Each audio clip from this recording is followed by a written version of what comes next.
정숙 씨, 오늘 만나서 정말 행복했습니다. 그의 말에 저는 자연스럽게 미소 지었고 그는 조심스럽게 제 손을 잡았어요.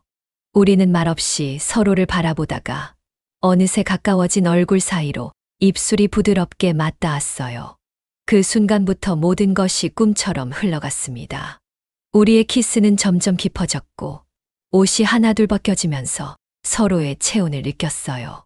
주름진 피부와 나이 든 몸에 대한 부끄러움도 잠시, 정호 씨의 따뜻한 눈빛에 모든 불안이 사라졌습니다. 당신은 아름다워요. 그가 속삭였어요. 안녕하세요. 저는 올해 65세가 된 이정숙이라고 합니다.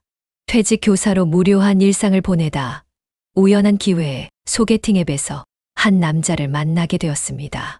처음에는 단순한 호기심에 말동무가 될 친구를 사귀어 보자는 생각에 나가게 되었습니다. 그날 밤 일은 저에겐 정말 오랜만에 느껴보는 설레임이었습니다. 그런데 그 이후의 상황은 충격적인 방향으로 흘러갔습니다. 저희 사연이 궁금하시다면 끝까지 이야기를 들어주시기 바랍니다. 저처럼 황혼연애를 꿈꾸거나 시작하는 분에게 저의 이야기가 도움이 되길 바랍니다. 시작하기 전에 구독과 좋아요 버튼 눌러주시면 좋은 인연이 찾아올 것입니다. 그럼 지금 시작하겠습니다. 안녕하세요. 저는 퇴직 교사로 37년간 아이들과 함께했던 제 인생은 교실을 떠나는 순간부터 갑자기 너무 조용해졌어요. 아침마다 분주하게 준비하고 교실에서 아이들과 웃고 떠들던 일상이 사라지니 집안은 텅 빈 것만 같았죠.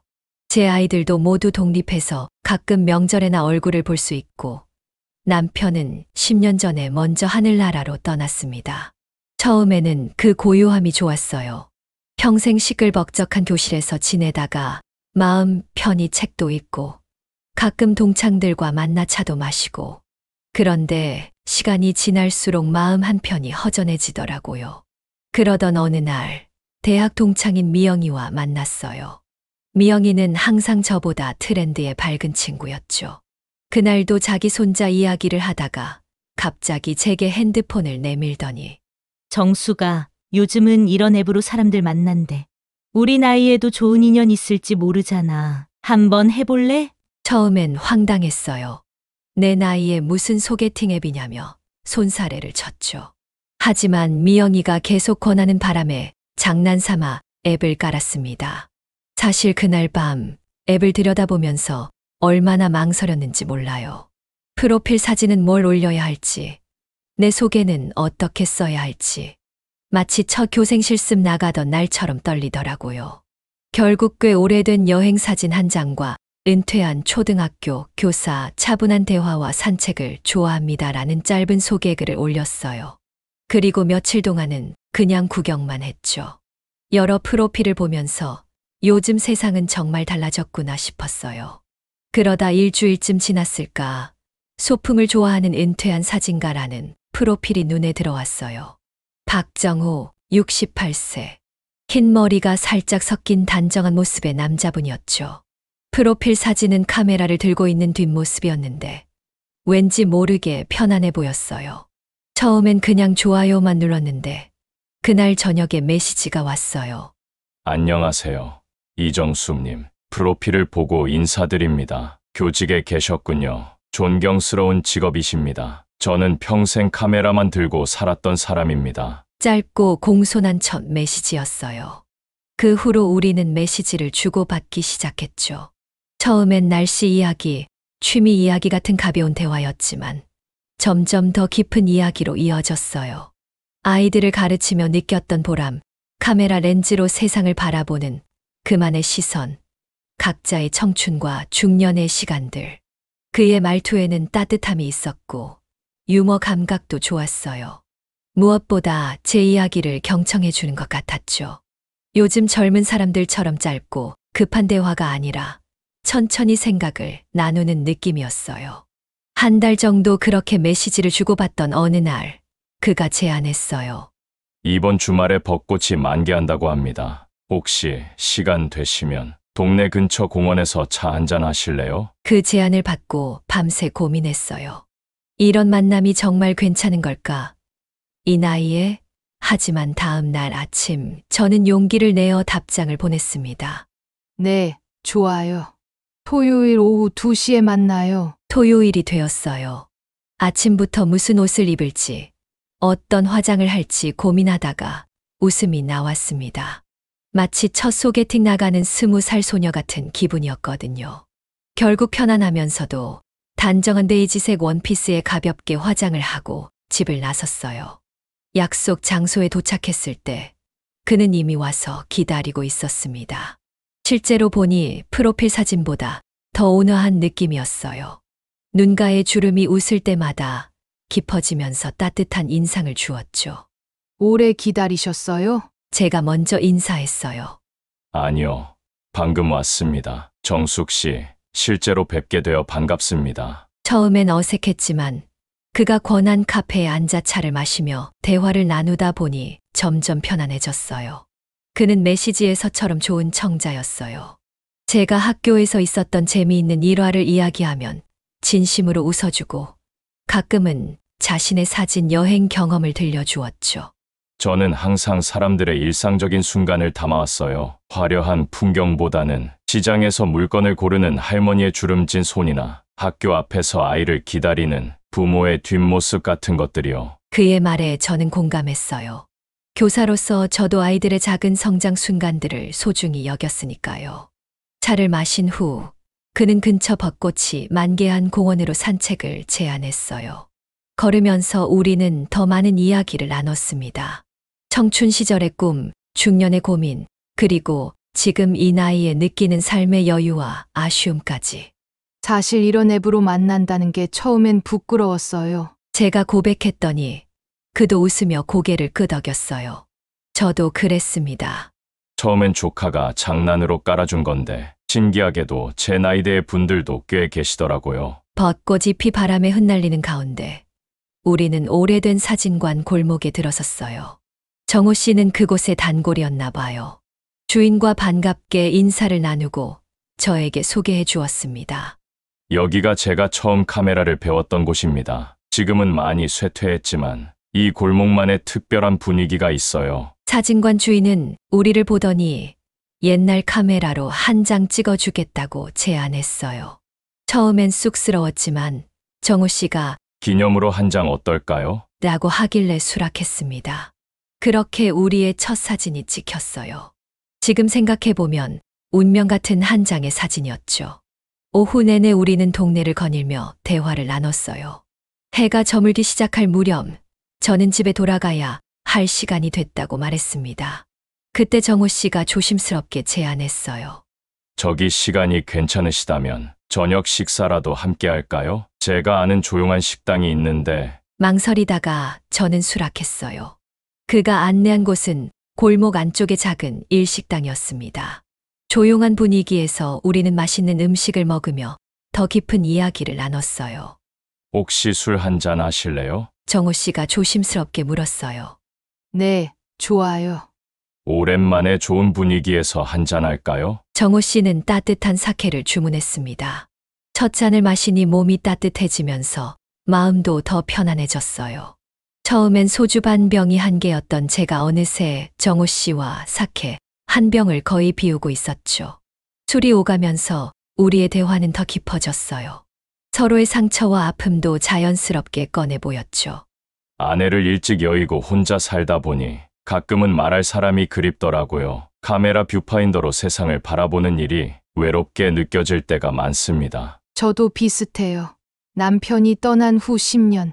아이들은 바빠서 자주 보지 못하고 제 이야기를 들어줄 사람이 그리웠어요. 가끔은 학교에서 아이들 가르치던 때가 그립기도 해요. 술 기운이 돌자 우리는 더 솔직해졌습니다. 정호 씨는 젊은 시절 찍었던 사진들에 대한 이야기를, 저는 교단에서 있었던 감동적인 순간들을 나누었어요. 웃음도 많아졌고 가끔 우연히 손이 스치면 묘한 설렘도 느껴졌죠. 오늘 정말 즐거웠습니다. 정숙 씨. 그의 눈빛이 따뜻했어요. 저도요. 오랜만에 이렇게 편안하게 대화를 나눈 것 같아요. 저녁 식사와 술 한 잔을 마치고 밖으로 나왔을 때는 이미 꽤 늦은 시간이었습니다. 봄밤의 서늘한 공기가 살짝 취기를 도왔지만 그래도 몸이 약간 달아오른 느낌이었어요. 집에 가기에는 늦은 시간이었고 우리 동네까지는 거리가 좀 있었어요. 정호 씨가 제 어깨에 자켓을 살며시 걸쳐주며 말했습니다. 이 시간에 혼자 가시기엔 좀 걱정되네요. 이 근처에 괜찮은 모텔이 있어요. 필요하시다면 물론 방은 따로 잡을 수도 있고. 그의 말투에는 부담을 주지 않으려는 배려가 느껴졌어요. 하지만 저도 모르게 마음이 끌렸던 건 사실이에요. 그럴까요? 제 목소리가 떨렸어요. 저 자신도 믿기지 않는 대답이었죠. 우리는 말없이 거리를 걸었어요.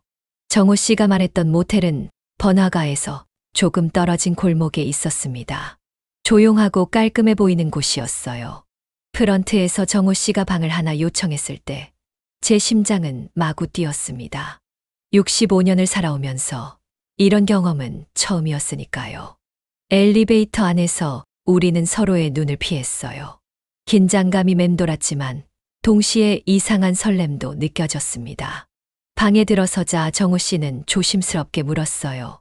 후회하지 않으세요? 제가 고개를 저었습니다. 아니요, 괜찮아요. 정호 씨는 미니바에서 물 한 병을 꺼내 저에게 건넸고 창가로 걸어가 커튼을 살짝 열었어요. 창밖으로 도시의 불빛이 반짝였습니다. 아름답네요. 그가 말했어요. 이렇게 밤의 도시를 보면 수많은 사람들의 이야기가 저 불빛 속에 담겨 있는 것 같아요. 저는 그의 옆으로 다가갔어요. 어깨가 살짝 닿았습니다. 그 순간 그가 천천히 저를 바라봤어요. 그의 눈에는 외로움과 그리움, 그리고 따뜻함이 담겨 있었습니다. 정숙 씨, 오늘 만나서 정말 행복했습니다. 그의 말에 저는 자연스럽게 미소 지었고 그는 조심스럽게 제 손을 잡았어요. 처음에는 떨렸지만 곧 편안해졌습니다. 우리는 말없이 서로를 바라보다가 어느새 가까워진 얼굴 사이로 입술이 부드럽게 맞닿았어요. 그 순간부터 모든 것이 꿈처럼 흘러갔습니다. 우리의 키스는 점점 깊어졌고 옷이 하나둘 벗겨지면서 서로의 체온을 느꼈어요. 주름진 피부와 나이 든 몸에 대한 부끄러움도 잠시 정호 씨의 따뜻한 눈빛에 모든 불안이 사라졌습니다. 당신은 아름다워요. 그가 속삭였어요. 그 밤은 단순한 육체적 관계를 넘어 오랜 시간 각자의 고독 속에 살아온 두 영혼의 만남이었습니다. 서로의 체온으로 채워진 시간, 나이와 시간을 잊은 채 우리는 서로에게 젊음을 되찾아 주었어요. 나중에 침대에 누워 그의 가슴에 기대어 있을 때 정호 씨는 제 머리카락을 부드럽게 쓰다듬으며 말했어요. 가끔은 인생이 이렇게 예상치 못한 선물을 주기도 하네요. 나는 웃으며 고개를 끄덕였습니다. 소개팅 앱을 통해서 이런 만남을 가질 줄은 정말 몰랐어요. 우리는 서로의 과거와 현재, 그리고 미래에 대해 더 많은 이야기를 나눴어요. 정호 씨는 젊은 시절 여행하며 찍었던 사진들에 대해 열정적으로 이야기했고, 저는 학생들과의 추억을 들려주었습니다. 평범하고 소소한 대화였지만 그 어느 때보다 의미 있게 느껴졌어요. 시계가 새벽 2시를 가리킬 때쯤 우리는 서로를 껴안은 채 잠이 들었습니다. 편안한 마음으로 누군가의 품에 안겨 잠든 것은 정말 오랜만이었어요. 아침에 눈을 떴을 때 창문으로 들어오는 봄 햇살이 방 안을 환하게 비추고 있었습니다. 하지만 옆자리를 더듬어 보니 정호 씨는 없었어요. 화장실에 갔나 싶어 잠시 기다렸지만 욕실에서도 소리가 나지 않았습니다. 침대에서 일어나 방 안을 둘러보았어요. 정호 씨의 옷가지와 가방이 사라져 있었고 침대 옆 테이블 위에는 작은 메모지가 놓여 있었습니다. 떨리는 손으로 그 메모를 집어들었어요. 정숙 씨, 어젯밤은 정말 특별했습니다. 오랫동안 잊지 못할 거예요. 미안하지만 먼저 가야 했습니다. 모텔비는 제가 계산해 두었으니 편히 쉬다 가세요. 정호. 간단한 메모였지만 그 안에 담긴 의미는 무엇일까요? 왜 먼저 가야 했다는 건지, 다시 만날 계획은 없다는 건지. 머릿속이 복잡해졌어요. 휴대폰을 확인해 보니 그의 메시지도 없었고 그제서야 깨달았습니다. 우리는 실제 연락처를 교환하지 않았던 거예요. 소개팅 앱으로만 연락했었죠. 서둘러 앱을 열어보았지만 더 큰 충격이 기다리고 있었습니다. 정우 씨의 프로필이 사라져 있었어요. 더 이상 메시지를 보낼 수도 없었습니다. 혼란스러운 마음으로 씻고 옷을 갈아입었어요. 프런트에 내려가 물어보니 정우 씨는 이미 새벽에 계산을 마치고 나갔다고 했습니다.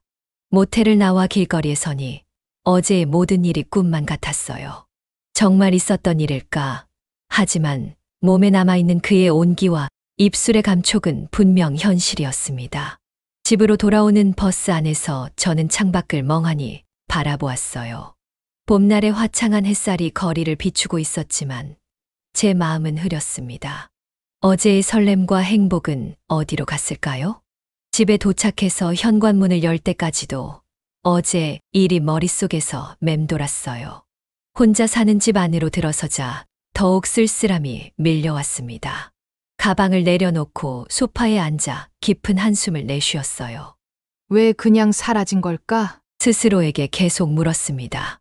어제 우리의 만남과 대화는 분명 진심이었는데 왜 아무 말도 없이 사라졌을까요? 그의 눈빛, 손길, 모든 게 진실처럼 느껴졌는데 처음엔 혹시 내가 뭔가 잘못했나 하는 생각이 들었어요. 하지만 밤새 아무 문제도 없었고 오히려 서로 깊은 이야기를 나누며 교감했었죠. 그 다음엔 혹시 나를 이용한 건가 하는 의심도 들었지만 그것도 아닌 것 같았어요. 모텔비도 그가 지불했고 무엇보다 그의 진심 어린 표정과 말투는 거짓말 같지 않았으니까요. 휴대폰을 다시 한번 확인했어요. 소개팅 앱을 열어 메시지함을 새로 고침해봐도 그의 프로필은 여전히 보이지 않았습니다. 마치 처음부터 존재하지 않았던 사람처럼 흔적도 없이 사라져 버렸어요. 바보 같은 나. 작은 소리로 중얼거렸어요. 이 나이에 무슨 소개팅이냐며 처음엔 망설였던 제가 하룻밤 사이에 낯선 남자와 함께 있었다니요. 부끄러움과 허무함과 아쉬움이 뒤섞인 감정이 밀려왔습니다. 그날 오후 동창 미영이에게서 전화가 왔어요. 정수가, 어제 소개팅은 어땠어? 그 앱으로 만난 사람? 미영이의 밝은 목소리에 뭐라고 대답해야 할지 몰랐어요. 사실대로 이야기하자니 너무 창피했고 거짓말을 하자니 미영이는 금방 알아챌 것 같았거든요. 그냥 한 번 만났어. 괜찮은 사람이었어. 그럼 또 만날 거야? 아니, 그건 아마 그냥 한 번의 만남이었던 것 같아. 미영이는 더 묻지 않고 다른 이야기로 화제를 돌렸지만 통화가 끝난 후에도 마음이 편치 않았습니다. 며칠이 지나도 정우 씨는 연락이 없었고 저는 점점 그날의 일을 받아들이기 시작했어요. 그냥 인생에서의 작은 에피소드였을 뿐이야. 스스로를 위로하며 평소의 일상으로 돌아가려 했습니다. 하지만 저녁마다 침대에 누우면 그날 밤의 감정이 물밀듯이 밀려왔어요. 오랜만에 느꼈던 따뜻함, 누군가와 나눈, 나이를 잊은 설렘과 위로. 그것은 단순한 육체적 관계가 아니었기에 더욱 그리웠던 것 같아요. 일주일쯤 지났을 때 저는 우연히 정우 씨와 함께 찍었던 사진을 발견했습니다. 오래된 사진관에서 찍은 그 사진을 주인이 이메일로 보내준다고 했었는데 완전히 잊고 있었어요. 메일함을 열어보니 사진관 주인이 보낸 메일이 있었고 첨부 파일에는 우리의 모습이 담겨 있었습니다. 화면 속 우리는 어색하게 웃고 있었지만 눈빛만큼은 행복해 보였어요. 정우 씨의 얼굴을 다시 보니 가슴이 아려왔습니다. 마치 무언가를 잃어버린 것 같은 허전함이 느껴졌어요. 그 사진을 보며 결심했습니다. 더 이상 미련을 갖지 말자. 65년을 살아오며 깨달은 것이 있다면 때로는 삶이 모든 질문에 답을 주지 않는다는 거예요. 어쩌면 정우 씨와의 만남은 그저 흘러가는 인생에서 잠시 마주친 따뜻한 순간이었을 뿐이었겠죠. 하지만 그 사진을 삭제하진 않았어요. 그냥 휴대폰 갤러리에 숨긴 폴더에 넣어두었습니다. 가끔 생각날 때 꺼내볼 수 있도록요. 그렇게 시간이 흘러 한 달이 지났습니다. 봄이 무르익어 초여름의 기운이 느껴지기 시작했어요. 저는 점점 일상에 적응해갔고 정호 씨에 대한 생각도 조금씩 희미해져 갔습니다. 어느 날 대학 동문회에서 연락이 왔어요. 졸업 40주년 기념으로 모임을 한다는 거였죠. 솔직히 그런 모임에 가고 싶은 마음은 없었어요. 오랜만에 만나는 사람들 앞에서 웃고 떠들며 근황을 나누는 게 피곤하게 느껴졌거든요. 하지만 미영이가 몇 번이나 전화해서 꼭 같이 가자고 졸랐어요. 정수가, 우리 언제 또 이렇게 다 모일 수 있겠어? 내가 안 오면 서운할 거야. 그래서 마지못해 참석하기로 했습니다. 모임 전날 오랜만에 옷장을 뒤져 괜찮은 옷을 찾아보았어요. 그러다 문득 정호 씨를 만났던 날 입었던 베이지색 원피스가 눈에 들어왔습니다. 잠시 망설이다가 저는 그 원피스를 꺼내 다림질을 했어요. 이젠 그냥 좋은 추억으로 간직하자는 생각으로 그 원피스를 입고 모임에 가기로 했습니다. 모임 당일 저는 약간의 긴장감을 안고 호텔 연회장으로 향했어요. 40년이라는 세월이 흐른 후에 만나는 옛 친구들. 다들 어떻게 변했을지 궁금했습니다. 로비에서 미영이를 만났어요. 여전히 활기차고 목소리도 크네요. 정수가, 왔구나. 와, 오늘 정말 예쁘다. 그 원피스 잘 어울려. 미영이와 함께 연회장으로 들어서자 몇몇 얼굴이 익숙했어요. 하지만 대부분은 40년의 세월이 만든 변화 때문에 바로 알아보기 힘들었죠. 서로 이름표를 확인하며 반갑게 인사를 나눴습니다. 정숙이 맞아? 너무 반갑다. 와, 내가 김영호야? 완전히 달라졌네. 그렇게 옛 친구들과 인사를 나누고 테이블에 앉았어요. 학창 시절 이야기와 각자의 근황을 나누며 시간이 금방 흘렀습니다. 사회자가 마이크를 잡고 모임의 시작을 알렸어요. 오늘 우리 국문과 73학번 졸업 40주년 모임에 이렇게 많이 참석해 주셔서 감사합니다. 먼저 간단히 참석자 소개부터 하겠습니다. 사회자가 명단을 부르며 한 명씩 소개할 때마다 박수가 이어졌어요. 저도 이름이 불리자 자리에서 일어나 가볍게 인사했습니다. 그런데 명단의 후반부에 이르렀을 때 제 귀를 의심할 수밖에 없었어요. 다음은 73학번이지만 군 복무 후 복학하여 78년에 졸업한 박정호 선배님입니다. 박정호 선배님은 오랫동안 사진작가로 활동하셨고 그 순간 제 심장이 멈추는 것 같았어요. 박정호, 사진작가, 천천히 고개를 들어 사회자가 가리키는 방향을 바라보았습니다. 그곳에는 분명 한 달 전 저와 하룻밤을 보냈던 그 사람이 서 있었어요. 정호 씨도 저를 발견했는지 눈이 커지더니 잠시 굳어버렸습니다. 우리의 시선이 허공에서 마주쳤고 주변의 소리가 모두 사라진 것 같았어요. 그는 자리에서 일어나 가볍게 인사를 했지만 그의 눈은 계속 저에게 고정되어 있었습니다. 미영이가 제 옆구리를 쿡 찔렀어요. 정수가, 왜 그래? 얼굴이 하얘졌어. 아니, 괜찮아. 정신을 차리려 했었지만 머릿속은 혼란스러웠어요. 그가 정말 제 대학 선배였다니. 그런데 왜 그날 아무 말도 하지 않았을까요? 그리고 왜 갑자기 사라진 걸까요? 공식 행사가 끝나고 자유롭게 담소를 나누는 시간이 되자 저는 화장실로 피했어요. 거울 앞에 서서 창백한 제 얼굴을 보며 심호흡을 했습니다. 진정해. 정수가 65년을 살았으면 이 정도는 담담하게 넘길 수 있어야지. 화장실에서 나오려는 순간 복도에서 그와 마주쳤어요. 정호 씨는 마치 저를 기다리고 있었던 것처럼 벽에 기대어 서 있었습니다. 정숙 씨, 그의 목소리는 한 달 전과 똑같았어요. 깊고 따뜻한 그 목소리.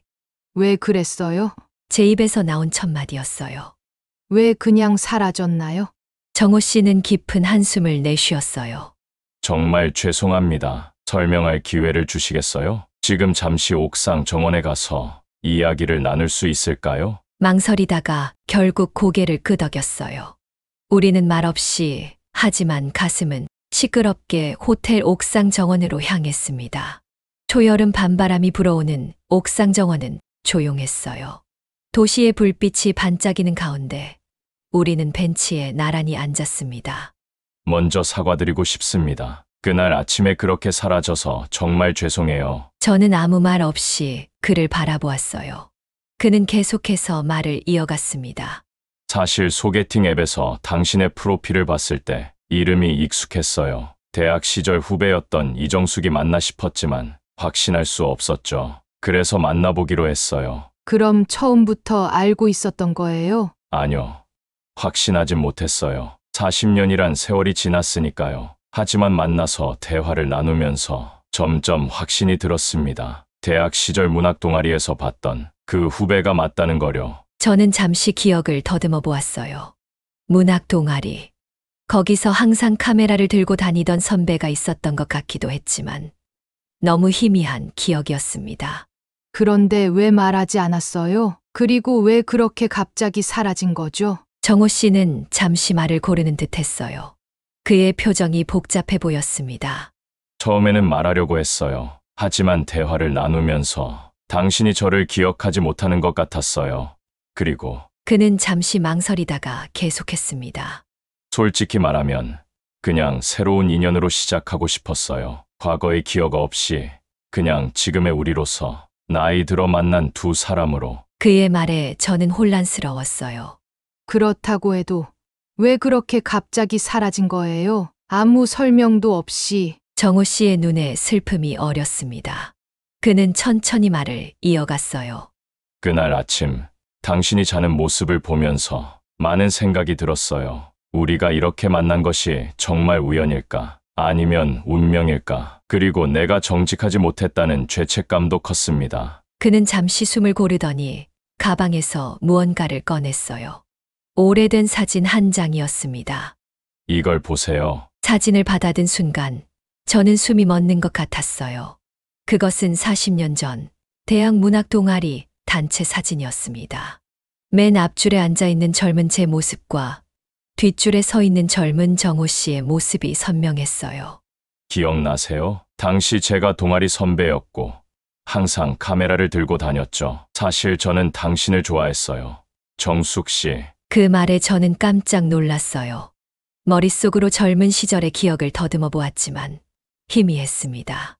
저는 기억이 잘 나지 않아요. 그럴 거예요. 저는 항상 조용히 뒤에서 지켜보기만 했으니까요. 당시 정숙 씨는 인기가 많았고 저는 그저 사진을 찍는 평범한 선배였죠. 졸업 후에도 몇 번 연락을 시도했지만 결국 그냥 포기했어요. 정호 씨의 목소리에는 오래된 그리움이 묻어 있었어요.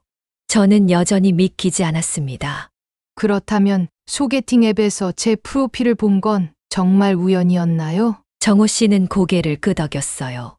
네, 완전한 우연이었어요. 저도 조카의 권유로 앱을 시작했는데 어느 날 당신의 프로필이 나타난 거예요. 이름을 보고 혹시나 하는 마음에 연락했죠. 그런데 왜 사라진 건가요? 아직 그 질문에 대한 답을 듣지 못했어요. 정호 씨는 깊은 한숨을 내쉬었어요. 그날 아침 모든 걸 말해야겠다고 결심했어요. 하지만 어떻게 설명해야 할지 몰랐습니다. 실은 40년 전부터 당신을 좋아했던 사람입니다라고 하면 너무 부담스러울 것 같았고 앱을 통해 만난 관계가 갑자기 대학 선후배 관계로 바뀌는 것도 이상했고요. 그는 잠시 말을 멈추고 제 눈을 바라봤어요. 그래서 도망쳤습니다. 비겁했어요. 앱에서도 프로필을 삭제했고 그러다 이번 동문회 소식을 듣고 혹시 정숙 씨도 올까 싶어 참석했어요. 정말 운명인 것 같네요. 저는 말없이 옛 사진을 바라보았어요. 젊은 시절의 저와 정호 씨. 40년의 세월이 흘러 이렇게 다시 만나다니. 인생은 정말 예측할 수 없는 것 같았습니다. 저는 당신을 전혀 기억하지 못했어요. 미안해요. 정호 씨는 부드럽게 웃었어요. 괜찮아요. 당연한 일이죠. 저는 그저 조용한 사진쟁이였으니까요. 그래도 그날 정말 특별했어요. 용기를 내어 말했습니다. 처음 만난 것 같았지만 어쩌면 40년 전의 기억이 어딘가에 남아 있었던 걸까요? 정호 씨의 눈이 반짝였어요. 저도 그렇게 생각해요. 우리의 만남은 어쩌면 정말 운명이었는지도 모르겠어요. 우리는 잠시 말없이 도시의 야경을 바라보았어요. 40년이라는 긴 시간을 건너뛰어 다시 만난 두 사람, 그 사이에 있었던 각자의 인생과 추억들. 정숙 씨, 다시 시작해 볼 수 있을까요? 정호 씨가 조심스럽게 물었어요. 이번에는 모든 진실을 가지고 정직하게요. 소개팅 앱이 아닌 오래된 인연으로서. 그의 말에 제 마음이 따뜻해졌어요. 65세의 나이에 다시 찾아온 설렘. 그것도 40년 전부터 이어져 온 인연이라니. 네, 해볼게요. 하지만 이번에는 절대 사라지지 마세요. 정호 씨는 미소 지으며 고개를 끄덕였어요. 약속합니다. 그때 제 핸드폰에서 알림이 울렸어요. 미영이었습니다. 정수가 어디 있어? 다들 너 찾고 있어. 내려가야겠네요. 자리에서 일어났어요. 함께 가요. 정호 씨가 제 옆에 섰습니다. 우리는 나란히 걸어 연회장으로 돌아갔어요. 엘리베이터 안에서 정호 씨가 조심스럽게 제 손을 잡았고 저는 그대로 두었습니다. 따뜻한 온기가 손에서 전해져 왔어요. 연회장에 들어서자 미영이가 달려왔어요. 야, 정수가 어디 갔다 온 거야? 어머, 박정우 선배님이랑 같이? 미영이의 눈이 우리의 손을 향했고 저는 살짝 당황했지만 손을 놓지 않았어요. 미영이의 얼굴에 호기심이 가득했습니다. 혹시 둘이 아는 사이야? 정호 씨가 미소를 지으며 대답했어요. 네. 오래된 인연이에요. 40년 전부터 시작된. 미영이의 입이 동그랗게 벌어졌어요. 40년 전? 그럼 대학 때부터? 저는 고개를 끄덕였어요. 방금 알았어. 이 사람이 우리 문학 동아리 선배였대. 미영이는 여전히 의심스러운 눈빛이었어요. 그런데 왜 갑자기 손을 잡고, 어머, 설마 너희 둘 사이에 뭐 있는 거야? 정호 씨와 저는 서로를 바라보았고 작은 미소를 교환했습니다. 미영이는 그 순간을 놓치지 않았어요. 정말이지. 너희 둘 사이에 무슨 일이 있었던 거지? 제가 대답했어요. 나중에 자세히 알려줄게. 미영아, 지금은 그냥 오랜만에 만난 선후배라고만 알아둬. 그날 모임 내내 정호 씨와 저는 자연스럽게 가까이 있었어요. 다른 동창들은 의아한 눈빛을 보냈지만 우리는 그저 미소로 답할 뿐이었습니다. 40년이라는 시간과 한 달 전의 하룻밤, 그리고 오늘의 재회까지 너무나 긴 여정이 우리를 이곳으로 이끌었다는 것을 누구에게 어떻게 설명할 수 있을까요? 모임이 끝나갈 무렵 정우 씨가 귓속말로 물었어요. 오늘 저녁 함께 할 수 있을까요? 저는 망설임 없이 고개를 끄덕였습니다. 이번에는 아무런 부끄러움도 망설임도 없었어요. 모임이 끝나고 정우 씨는 제가 사는 아파트까지 바래다 주었습니다. 정우 씨의 차 안에서 우리는 더 많은 이야기를 나눴어요. 대학 졸업 후에 정숙 씨는 어떻게 지냈나요? 정우 씨가 물었어요. 바로 교사가 되었어요. 초등학교에서 37년간 아이들을 가르쳤죠. 결혼도 하고 아이도 둘 낳고 평범하게 지냈어요. 남편은 10년 전에 먼저 세상을 떠났고요. 많이 힘드셨겠네요. 처음엔 그랬어요. 하지만 시간이 지나면서 익숙해졌죠. 정우 씨는요? 결혼은 하셨어요? 정우 씨는 핸들을 잡은 손에 힘이 들어가는 것 같았어요. 했었어요. 하지만 오래 가지 못했죠. 결혼 5년 만에 아내가 암으로 세상을 떠났어요. 그 후로는 혼자였습니다. 아이는요? 없어요. 아이를 갖기 전에 아내가 그의 목소리가 흔들렸어요. 저는 자연스럽게 그의 손을 잡았습니다. 미안해요. 힘든 기억을 떠올리게 해서. 괜찮아요. 이제는 많이 지난 일이니까요. 제 아파트 앞에 도착했을 때 우리는 잠시 차 안에서 말없이 앉아 있었어요. 40년이라는 시간과 각자의 인생이 만들어낸 이 순간, 무슨 말을 해야 할까요? 들어오실래요? 용기를 내어 물었습니다. 정호 씨는 고개를 끄덕였어요. 네. 좋아요. 단정하지만 아담한 제 아파트에 들어서자 정호 씨는 주변을 둘러보았어요. 따뜻한 집이네요. 정숙 씨다운 느낌이에요. 앉으세요. 차라도 한 잔 드릴게요. 부엌으로 가서 차를 준비하는 동안 가슴이 두근거렸어요. 65세에 이런 감정을 다시 느끼다니 정말 신기했습니다. 거실로 돌아오니 정호 씨는 제 책장을 구경하고 있었어요. 와, 시집이 정말 많네요. 네, 문학 좋아하는 건 대학 때부터 변함없어요. 퇴직하고 나서는 더 많이 읽게 됐죠. 차를 마시며 우리는 더 깊은 이야기를 나눴어요. 각자의 지나온 인생 좋았던 순간들과 힘들었던 시간들, 그리고 지금 이 나이에 느끼는 것들에 대해. 솔직히 한 달 전 당신을 다시 만났을 때 너무 행복했어요. 정호 씨가 말했어요. 비록 제가 비겁하게 도망쳤지만 그날은 정말 특별했습니다. 저도요. 처음엔 당황스러웠지만 오랜만에 누군가와 진심으로 대화하고 교감한다는 느낌이 좋았어요. 정호 씨가 조심스럽게 제 손을 잡았어요. 이번에는 도망가지 않을게요. 약속합니다. 그의 손길에 제 마음은 다시 젊어지는 것 같았습니다. 나이는 숫자에 불과하다는 말이 이런 걸까요? 그날 밤 정호 씨는 늦게까지 제 집에 머물렀어요. 우리는 소파에 나란히 앉아 오래된 앨범을 함께 보았습니다.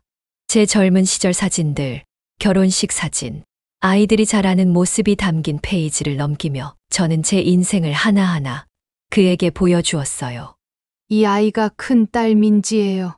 지금은 캐나다에서 살고 있어요. 작은 아들 준호는 부산에서 회사 다니고 있고요. 정호 씨도 자신의 핸드폰에서 사진들을 보여주었습니다. 세계 각지를 다니며 찍은 아름다운 풍경 사진들, 다양한 사람들의 모습, 그리고 그가 젊었을 때의 모습까지. 저는 사진작가로 살면서 많은 곳을 다녔어요. 하지만 사실 항상 무언가 부족한 느낌이었습니다. 그의 말에 공감했어요. 저도 비슷한 감정을 느껴왔으니까요. 저도 그래요. 아이들을 키우고 학생들을 가르치며 바쁘게 살았지만 마음 한구석이 텅 빈 것 같았어요. 특히 남편이 떠난 후에는 더욱. 정호 씨가 제 어깨에 팔을 두르며 말했어요. 이제는 서로가 그 빈자리를 채워줄 수 있지 않을까요? 자정이 넘어갈 무렵 정호 씨는 일어났어요. 이제 가봐야겠네요. 늦었어요. 현관문까지 배웅하면서 묘한 아쉬움이 밀려왔어요. 문 앞에 서서 정호 씨가 조심스럽게 물었습니다. 내일 시간 되시면 함께 점심이라도 할까요? 네, 좋아요. 그는 부드럽게 미소 지으며 제 이마에 가볍게 입맞춤을 했어요. 그 순간 몸에 전류가 흐르는 듯 했습니다. 내일 뵐게요. 정숙 씨. 문이 닫히고 저는 그 자리에 한참을 서 있었어요. 65세의 나이에 다시 찾아온 이 감정이 부끄럽기도 설레기도 했습니다. 그날 밤 오랜만에 편안한 마음으로 잠들었어요. 꿈속에서 40년 전 젊은 시절의 정호 씨와 제가 대학 캠퍼스를 거닐고 있었습니다. 다음 날 아침 일어나자마자 정호 씨에게서 메시지가 와 있었어요. 좋은 아침입니다. 어제는 정말 행복했어요. 오늘 12시에 만날까요? 간단히 답장을 보내고 오랜만에 설레는 마음으로 준비를 시작했어요. 옷장 앞에서 무엇을 입을지 고민하다가 문득 웃음이 나왔어요. 마치 첫 데이트를 앞둔 소녀처럼 행동하고 있었으니까요. 정호 씨와의 점심 식사는 근처 조용한 이탈리안 레스토랑에서 이루어졌어요. 창가 자리에 앉아 와인 한 잔과 함께 식사를 하며 우리는 더 많은 이야기를 나눴습니다. 정숙 씨, 솔직히 고백하자면 정호 씨가 잔을 돌리며 말했어요. 소개팅 앱에서 당신을 발견했을 때 이름이 같다고 해서 혹시나 하는 마음에 메시지를 보냈지만 실제로 만났을 때도 확신할 수 없었어요. 40년이란 세월이 사람을 많이 변하게 하니까요. 그럼 언제 알아차리셨어요? 벚꽃 공원을 걸으면서요. 당신이 시를 인용했을 때 그때 문학 동아리에서 항상 그 시를 좋아했던 이정숙 후배가 떠올랐어요. 제가 놀라서 물었어요. 제가 시를 인용했나요? 기억이 안 나요. 네, 김소월의 진달래꽃이었어요. 벚꽃 잎이 떨어지는 걸 보며 가실 때에는 말없이 고이 보내드리오리다라고 읊으셨죠. 그 순간이 희미하게 기억났어요. 정말 무의식적으로 말했던 것 같은데 정호 씨는 그걸 놓치지 않았던 거예요. 대학 시절에도 그 시를 자주 인용하셨거든요. 문학 동아리 모임에서 발표하실 때 항상 그 시로 시작하셨어요. 저는 감동했어요. 제가 잊어버린 작은 기억까지 그는 간직하고 있었다니. 솔직히 말하자면 그날 밤에도 말하고 싶었어요. 하지만 용기가 나지 않았어요. 40년의 세월이 제게 큰 용기를 주지 못했나 봐요. 그의 솔직한 고백에 제 마음이 따뜻해졌어요. 이제는 말할 수 있어요? 제가 물었습니다.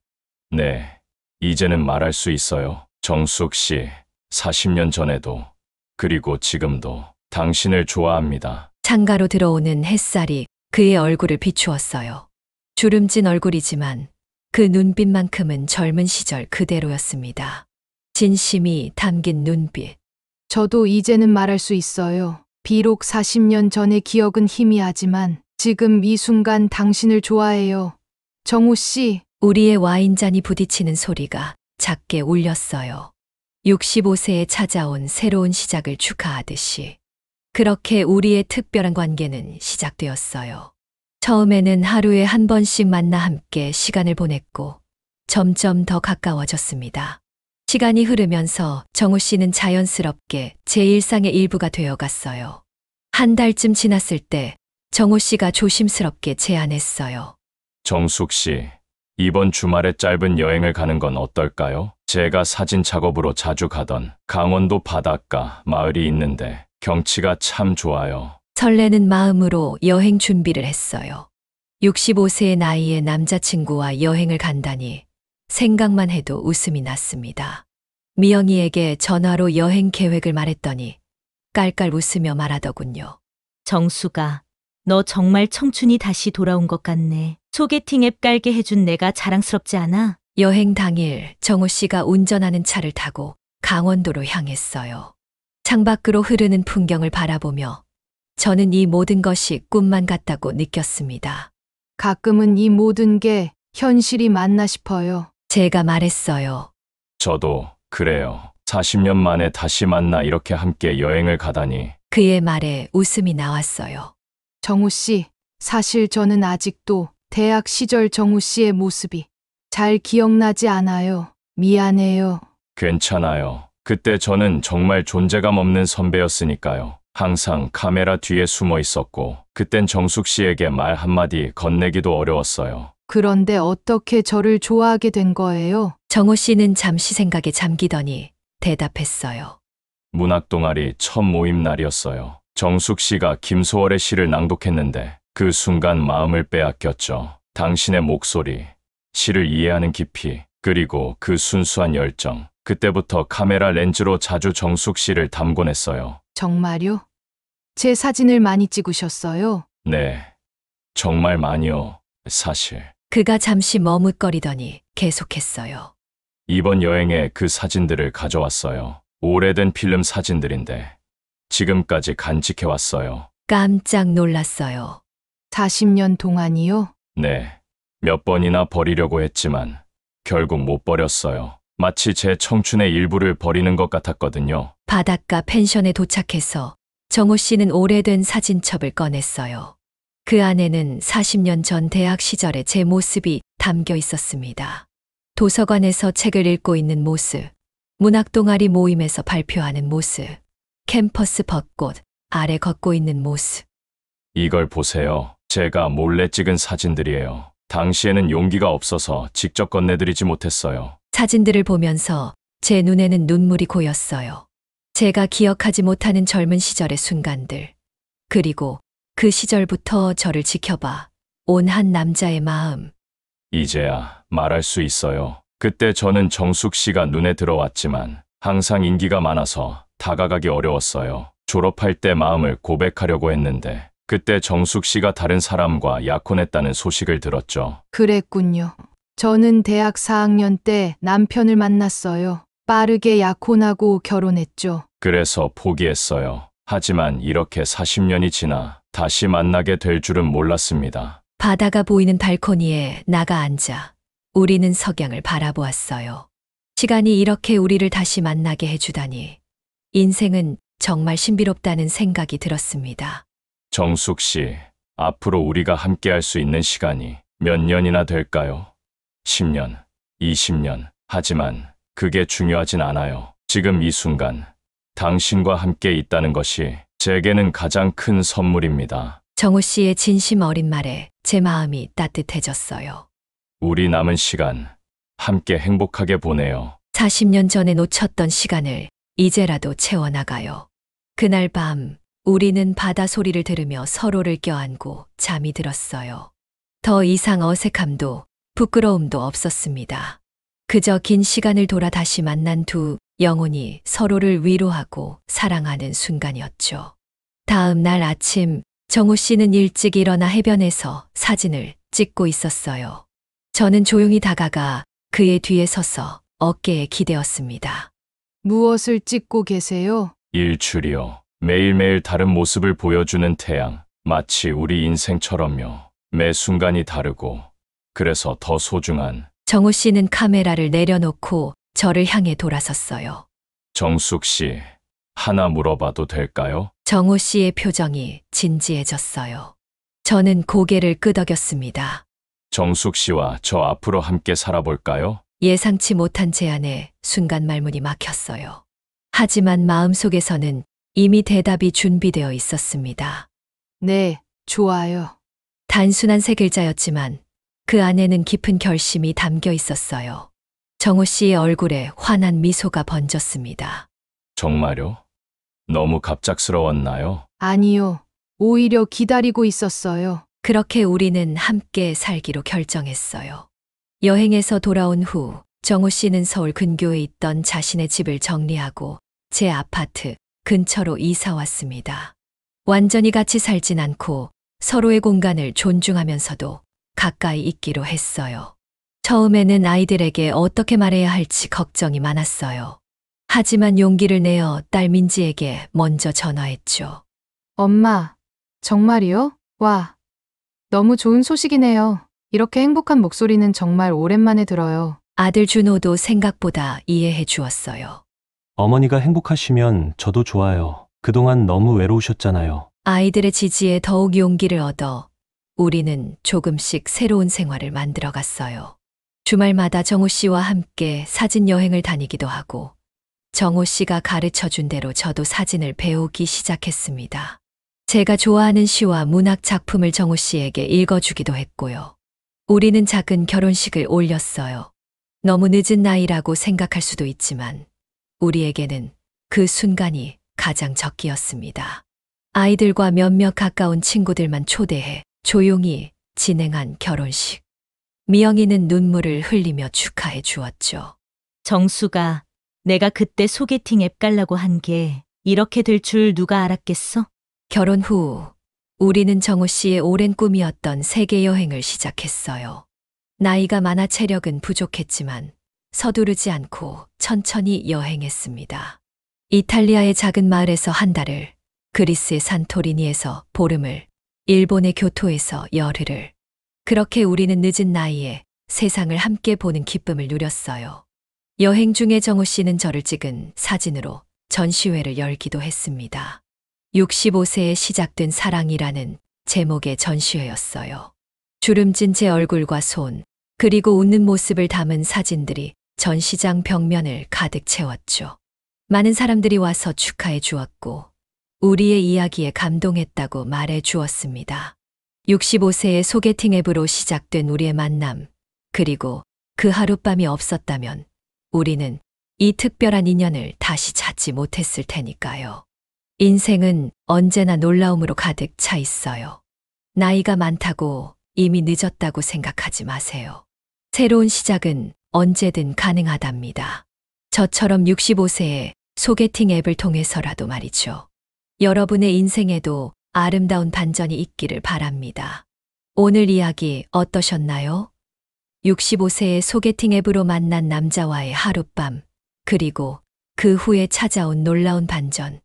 우리의 인생은 언제 어떤 방향으로 흘러갈지 아무도 모르는 것 같습니다. 여러분의 이야기도 들려주세요. 댓글로 남겨주시면 다음 영상에서 소개해 드리겠습니다. 구독과 좋아요, 알림 설정 잊지 마시고요. 다음 시간에도 여러분의 마음을 따뜻하게 해줄 이야기로 찾아뵙겠습니다. 자연 세상이었습니다. 감사합니다.